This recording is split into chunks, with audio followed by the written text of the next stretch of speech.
Alliances often play a decisive role in shaping peace and war long before any conflict actually begins. In international politics, states rarely act alone when facing security threats. Instead, they prepare for potential conflict by strengthening partnerships and forming alliances that can deter adversaries and signal collective strength. As a result, the existence of alliances can influence whether conflicts are prevented, escalated, or transformed into prolonged confrontations. A security alliance can be defined as an agreement between two or more states to cooperate in matters of defense and security. These agreements usually involve commitments such as mutual defense, military cooperation, intelligence sharing, or joint training and exercises. Security alliances exist because the international system is anarchic, meaning there is no central authority to guarantee the safety of states. In this environment, alliances become a strategic tool for survival, allowing states to enhance their security by pooling resources and capabilities with others. States form alliances for several key reasons. One major reason is deterrence, as alliances increases the cost of aggression for potential adversaries.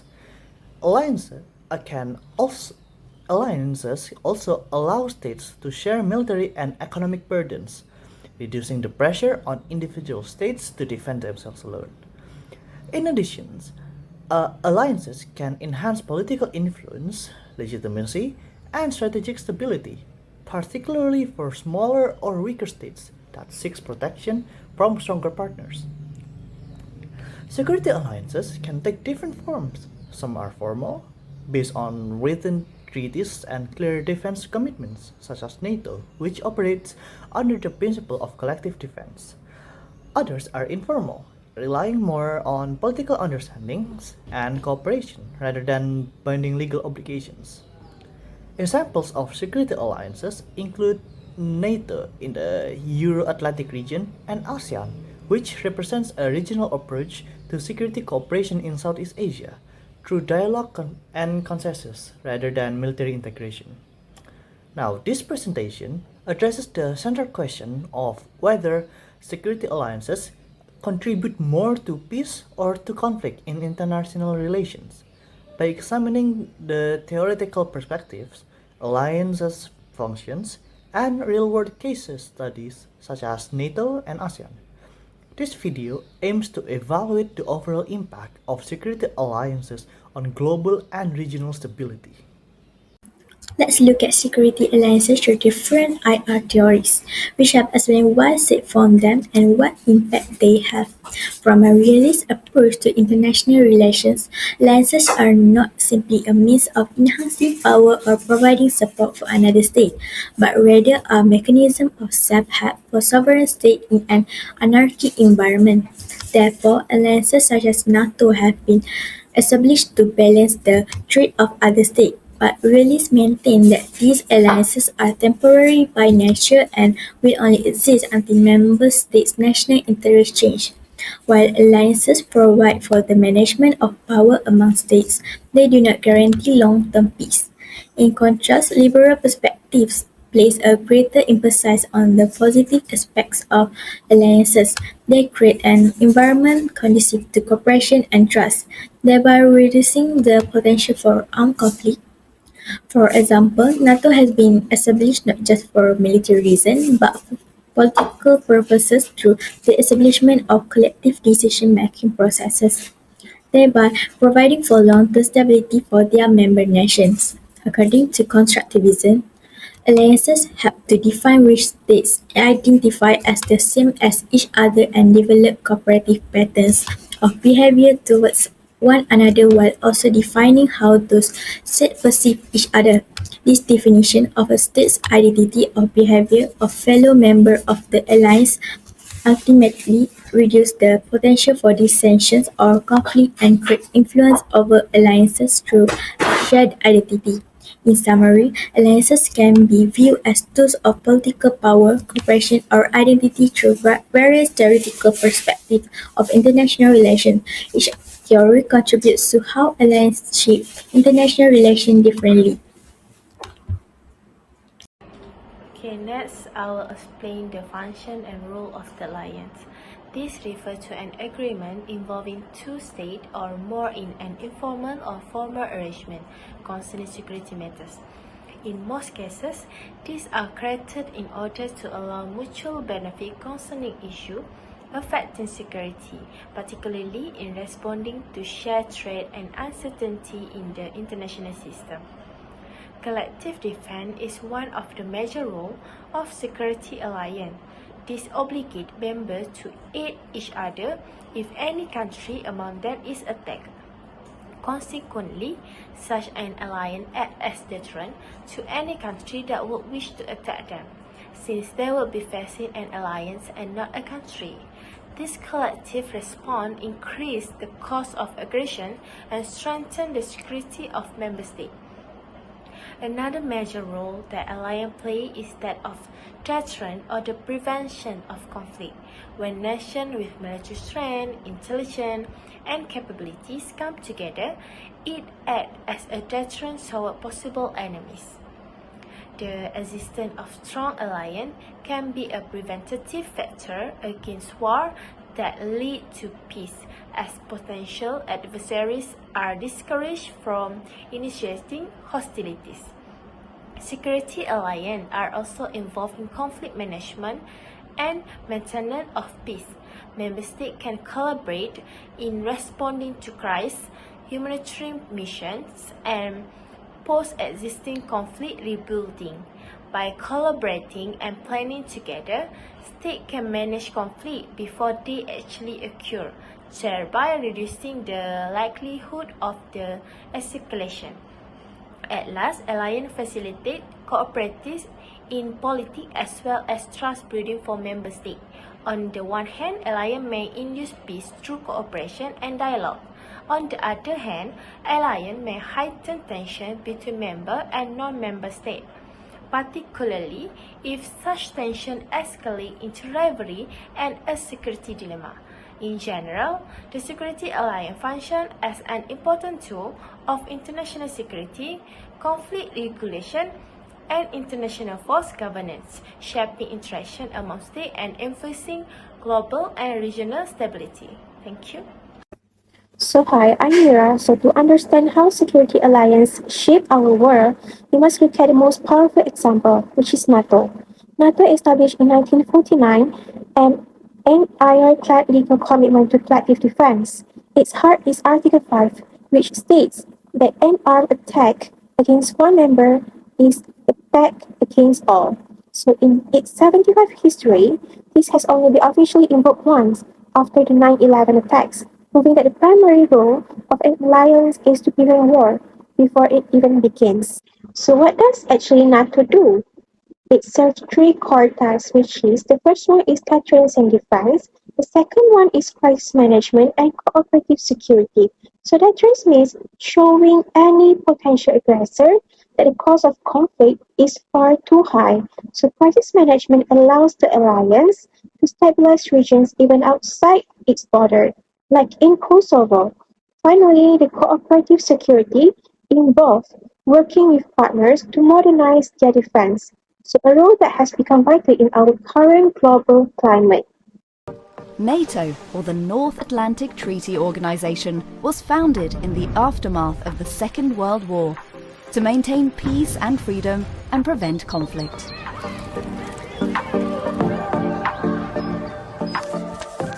In 1949, facing a growing threat from the Soviet Union, 12 countries from Europe and North America signed a treaty committing to the principle of collective defense. An attack against one of these countries would be considered an attack against all of them. Since then, NATO has helped to preserve peace for its members by providing a unique forum for dialogue, peaceful resolution of disputes, and cooperation on a wide range of political and security-related issues. And also by deterring aggression from potential adversaries. So look at the map on your screen. The red pin marks Ukraine, which is currently the front line of European security. So while Ukraine is not a NATO member yet, the alliance impact is massive. To the left, you see the eastern flank. 8 nations like Poland and Romania, where NATO has deployed multinational battle groups to act as a physical shield. And allies provide billions in military support to Ukraine, legally justified under Article 51 in UN Charter, which protects a nation's inherent right to self-defense. And this shows how an alliance can provide security and support without entering any war. For this section, I will present the case study on ASEAN and its role in regional security. The Association of Southeast Asian Nations, or ASEAN, was established in 1967 with the aim of promoting peace, stability and cooperation in Southeast Asia, particularly in response to past regional conflicts and political tensions. Unlike military alliances, ASEAN functions as a security community that focuses on cooperation and conflict prevention rather than collective defense. ASEAN's security approach is based on dialogue, the principle of non-interference in the internal affairs of member states, and consensus based on decision-making. This allows member states with different political systems to manage disputes peacefully through diplomatic and institutional mechanisms rather than through the use of force. What is ASEAN? The Association of Southeast Asian Nations, ASEAN for short, is an association that today consists of 10 Southeast Asian states. In 1967, Thailand, Indonesia, Malaysia, the Philippines and Singapore founded ASEAN. The aim was to improve economic, political and social cooperation, and also to balance political conflicts between these countries that existed as a consequence of decolonization. Next, I will continue with the sample of ASEAN case study. A clear example of ASEAN's role in practice in the South China Sea disputes. Several ASEAN member states, including Philippines, Vietnam, Malaysia, has overlapping territorial and maritime claims in this region. ASEAN provide a regional platform for dialogue and negotiation between claimant states and China, helping to prevent disputes from escalating into armed conflict. Through frameworks such as the ASEAN Regional Forum or ARF and other ASEAN-led dialogues, member states engage confidence-building measures and peaceful dispute management. This case demonstrates how ASEAN contributes to regional peace by managing conflict through diplomacy and cooperation rather than acting as a military alliances enforcing collective defense. I shall now talk about the impact of security alliances from the point of view of international relations. I will be focusing on both the negative and positive impact of security alliances. First, on the positive aspect, security alliances are very crucial to collective security. This is because when states form associations, they agree that an attack on one of them is an attack on all of them. This serves as an excellent deterrent since aggressors are less likely to attack because they know multiple states will respond. For instance, NATO members are obligated to defend each other according to Article 5. This has helped in ensuring that there is security in Europe, particularly during the Cold War and recently after the invasion of Ukraine by Russia. Secondly, security alliances have promoted military cooperation and capacity building. Members of security alliances often engage in joint intelligence sharing as well as joint military training. This makes them more prepared in terms of defense and military, especially for the smaller states. For instance, the Baltic states benefit from collective defense arrangement provided by NATO in order to ensure their security against any possible attack. Third, the formation of alliances enhances political influence and cooperation. Through collective actions, states are able to exercise power and shape international policy more so than when acting alone. Additionally, alliances create forum for communication and prevention of misunderstanding between states. But security alliances also produce negative impact. The first major negative impact of alliances is that they pose a risk of entanglement in a conflict. Sometimes, through alliances, a country may find itself entangled in a war that does not pose a direct threat to it. The best example of this scenario is the alliance of NATO in Afghanistan after the 9/11 attack. Many countries of the alliances joined because of entanglement. Secondly, alliances can lead to heightened tension and rivalry. While alliances are supposed to promote international peace, they can create a division of the international system along hostile blocs. This can lead to an armed race situation between blocs. In the Cold War era, for instance, the rivalry between NATO and the Warsaw Treaty Organization threatened rivalry between the Eastern and Western bloc. Finally, security alliances can also limit the autonomy of states. States might find themselves pressured to align with foreign policies and national security policies expected by their alliances, even when it conflicts with their domestic interests or public opinion. As a conclusion, security alliances can have significant impact on international relations as they result in increased security cooperation as well as power, but they can also pose a potential risk to countries as they may lead to entanglement, rivalry, and reduced independence. To conclude, security alliances remain an important part of international relations as states work together to address shared security threats. Different international relations theories help explain alliances through power, cooperation, and shared norms. The cases of NATO and ASEAN show that alliances operate differently across regions. NATO is a former military-based alliance focused on collective defense, while ASEAN adopts a more flexible and consensus-based approach that emphasizes dialogue and conflict prevention. Overall, security alliances can promote stability, deterrence, and cooperation. However, they may also create dependency, bloc rivalry, and rising tension if not managed properly. Therefore, the effectiveness of alliances depends on adaptability, mutual trust, and changing global security dynamics as alliances continue to shape both peace and conflict in international politics.